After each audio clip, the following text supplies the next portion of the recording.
성도님들 오랜만에 뵙는 것 같습니다. 어쩌다 보니까 겨울 이제 리트릿하고 설 연휴가 붙어가지고 제가 우리 교회 지금 9년 차인데 처음 이렇게 오래 새벽 기도를 쉬어본 것 같습니다. 바울 서신 이제 계속 이어나갈 텐데요. 제가 참 이 등장하는 순간과 동시에 방금 속보가 왔는데 여자 쇼트트랙 계주 금메달 땄다는 속보가 기쁜 소식과 함께 왔습니다. 성도님들 요즘 이제 가짜 뉴스라는 말을 자주 듣게 됩니다.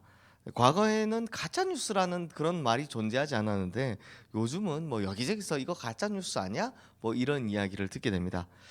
그런데요, 이 가짜 뉴스로 판명된 글을 보면 요즘 보면요, 진짜 아주 정교하게 짜여져 있습니다. 영상도 아주 정교하게 짜여져 있습니다. 왜냐하니까 요즘에는 이제 AI를 사용하니까 너무 제가 동물의 왕국 같은 거 참 좋아하는데요. 이게 아무래도 이게 남자다 보니 동물끼리 이렇게 싸우는 것들 보잖아요. 가끔 제가 사자와 호랑이 누가 이기냐 뭐 이런 거 좋아하잖아요. 그런데 요즘은 AI가 기가 막히게 만들어냅니다. 뭐 이렇게 이게 가짜인지 아닌지는 이렇게 댓글을 보면 사람들이 이제 이게 AI구나 이렇게 써놨지 않으면 이게 진짜 구분이 안 될 정도로 잘 만들어 놓습니다. 근데 아무리 그렇다고 치지만 어떻게 가짜 뉴스를 믿을 수 있을까 생각해 보면 진실은 다른 것에 있습니다.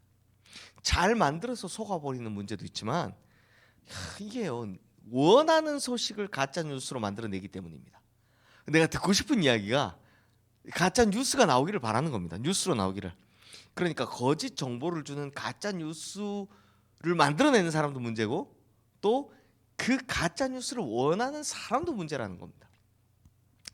그런데 성도님들, 우리 영혼에도 심각한 해악을 끼치는 가짜 뉴스들이 있습니다. 이게 특히 과거에 바울이 목회하던 시절부터 오늘날까지 우리 영혼을 잠식시키는 이 기독교발 가짜 뉴스가 얼마나 많은지 모릅니다. 그 가운데서도 특히나 기독교발 가짜 뉴스의 1인자가 뭐냐? 역사상 내내 괴롭힌 게 뭐냐? 바로 종말에 관한 가짜 뉴스였습니다. 종말에 관한 가짜 뉴스. 이게요, 정말 지금까지도 우리 이 영혼에 심각한 타격을 주는 가짜 뉴스인 거죠.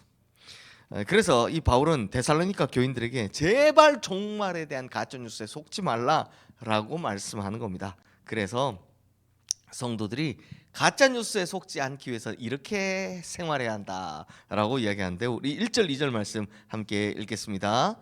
형제들아, 우리가 너에게 구하는 것은 우리 주 예수 그리스도의 강림하심과 우리가 그 앞에 모임에 관하여 영어로나 또는 말로나 또는 우리에게서 받았다 하는 편지로나 주의 날이 이르렀다고 해서 쉽게 마음이 흔들리거나 두려워하거나 하지 말아야 한다는 것이라. 자, 예수님께서 재림하신다라는 소식을 들으면 사람들이 느끼는 감정이 두 가지가 있죠. 하나는 반가움과 동시에 두려움입니다. 우리가 이단에 잘 넘어가는 이유가 뭐라 그랬습니까? 두려움 때문이라 그랬습니다. 두려움. 그래서 구원의 확신이 있는 사람 이단에 절대 종말론 이런 거 안 넘어갑니다. 구원의 확신이 무서운 사람, 없는 사람이 넘어가게 돼 있습니다. 그런데 성도님들, 예수님께서 곧 재림하신다라는 이야기는요, 지금보다요 당시 초창기 교회에 훨씬 더 폭넓게 퍼져 있었습니다. 임박한 재림 사상이 퍼져 있었는데 그 이유는 단순했습니다. 예수님께서 승천하신 지 얼마 안 되셨거든요. 부활하신 예수님께서 부활하신 후에 이 땅에 40일간 계셨습니다. 그리고 부활하신 모습을 직접 보여주심으로 부활의 사실성을 확증하셨죠.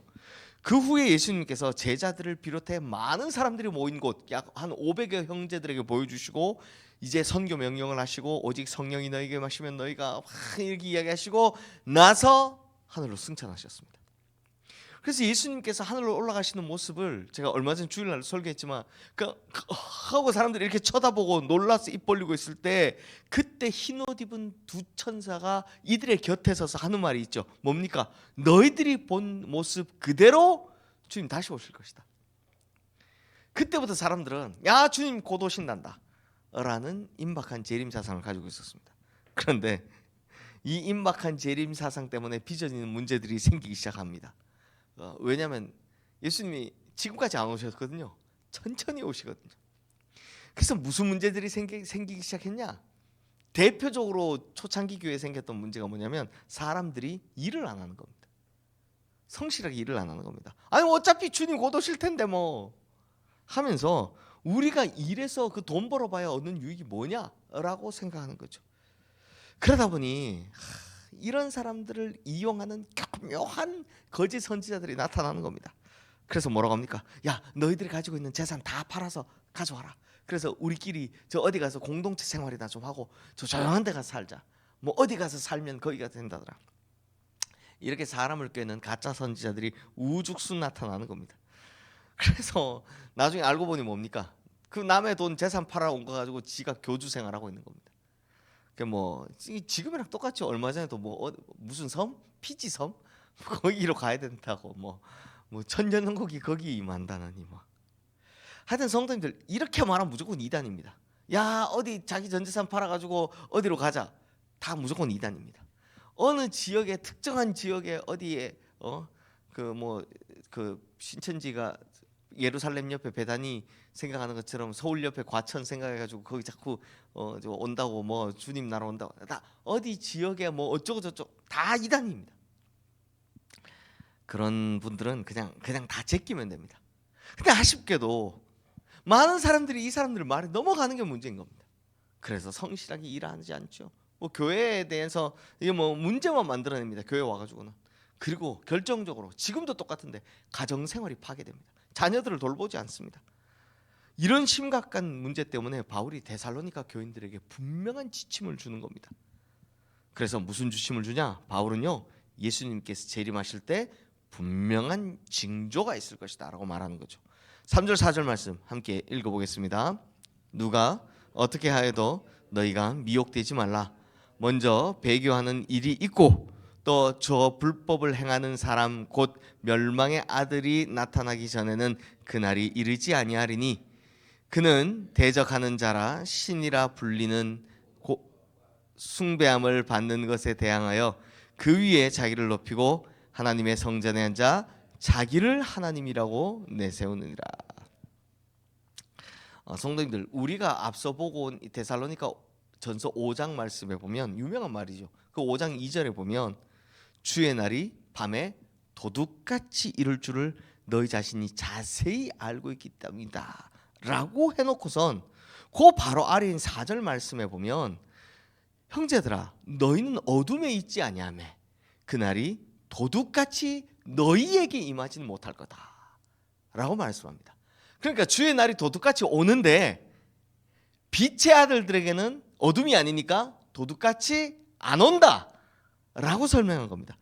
즉 종말이 가까이 오면 확실한 징조가 있을 거다. 요걸 알아보게 될 거다 라고 이야기를 한 겁니다. 그러니까 성도님들 우리 성도님들은 종말이 오게 될 징조를 알아봐야 하고 볼 수 있다는 겁니다. 이걸 깨어 정신 차리는 자들만 알게 될 텐데 그 징조가 뭐냐 하면요 첫 번째 가장 대표적인 게 뭐냐면 사람들이 배교할 거다. 그러니까 교회를 떠날 거다. 두 번째 멸망의 사람이 그 위에 서서 자기를 하나님이라고 속이게 될 거다. 여기저기서 예수가 나타난다. 성도님들 이건 바울의 말이 아니고요. 마가복음 13장에 보면 마태복음 26장에도 보면 종말의 징조를 묻는 제자들에게 예수님께서 해주신 말씀이었습니다. 그때 예수님께서 해주신 말씀을 바울이 요약해서 딱 두 마디로 이야기를 한 겁니다. 예수님께서 제자들과 함께 성전 앞을 거닐고 있는데 막 제자들이 예수님 보십시오. 이 성전 얼마나 아름답습니까? 이 헤롯 성전이 서 있으니까 그때 예수님이 이렇게도 말씀하시죠. 돌 하나도 돌 위에 남기지 않고 무너져 내릴 것이다. 그래서 제자들이 깜짝 놀라서 묻습니다. 어느 때 이런 일이 일어날 것이며 그 징조가 무엇입니까? 그때 예수님께서 임박한 심판, 물론 예루살렘 성전이 무너질 심판과 동시에 먼 미래에 있을 이 재앙, 즉 주님께서 다시 오실 때 생길 징조에 대해서 동시에 말씀하십니다. 바로 그 내용이 사도 바울이 요약해서 딱 두 글자로 이야기한 겁니다. 뭡니까? 하나는 배교가 나타날 거고 하나는 그리스도다, 예수다, 하나님이다 하는 사람들이 생겨날 것이다. 자꾸 생겨날 것이다. 그래서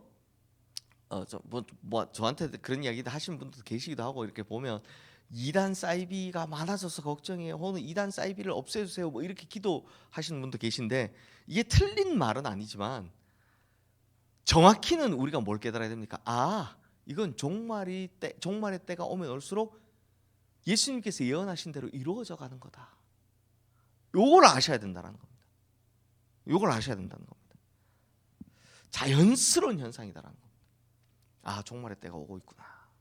사람들이 교회를 떠나면 종말의 때가 오고 있구나. 그리고 자꾸 이단과 사이비가 생기면 종말의 때가 오고 있구나 라고 느끼셔야 되는데 점점 그렇게 돼가고 있죠. 네.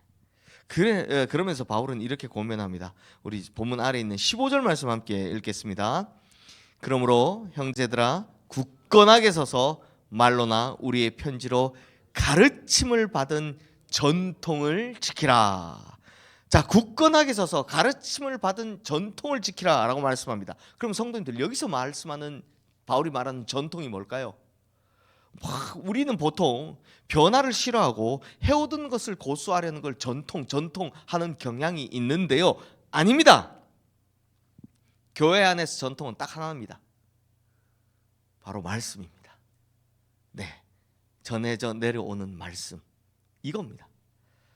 즉 데살로니가 교인들이여, 두려워하지 말고 성실하게 굳게 서서 말씀의 전통 위에 서 있어라 라고 예수님께서 하신 말씀을 전통으로 붙잡고 이 말씀 위에 굳게 서라 라고 바울이 권면하는 겁니다. 성도님들, 교회의 전통은 다 하나밖에 없습니다. 말씀, 예수님의 말씀, 하나님의 말씀. 그걸 전해준 모세, 바울의 말씀. 성도님들, 종말에 대한 전통, 그리스도께서 말씀하신 전통은 딱 두 가지가 있는데요, 오늘 제가 아주 중요한, 오랜만에 왔으니까 중요한 비밀, 종말에 대한 말씀의 전통, 예수님 말씀의 전통 딱 두 가지 알려드릴게요. 첫 번째, 먼저는 그 때와 시는 하나님만이 알고 계신다라는 겁니다. 다 하신 이야기죠.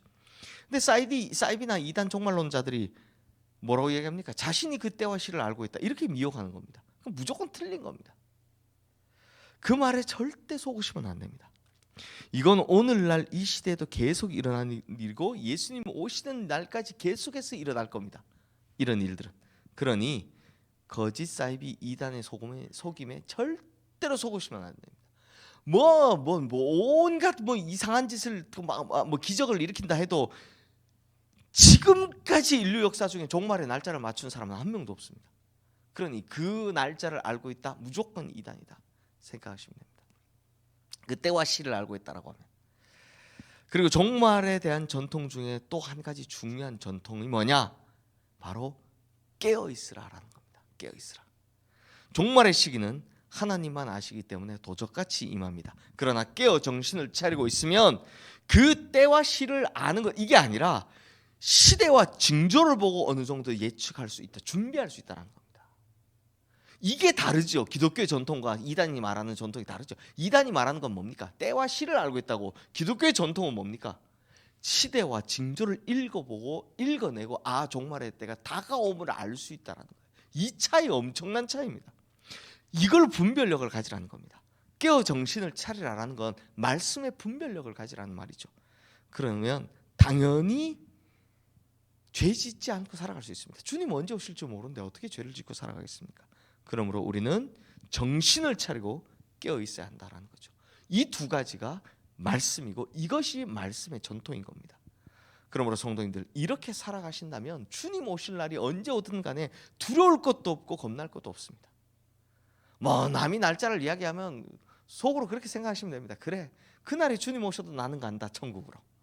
그냥 이렇게 생각하시면 되는 겁니다. 하나도 두려워할 게 없습니다.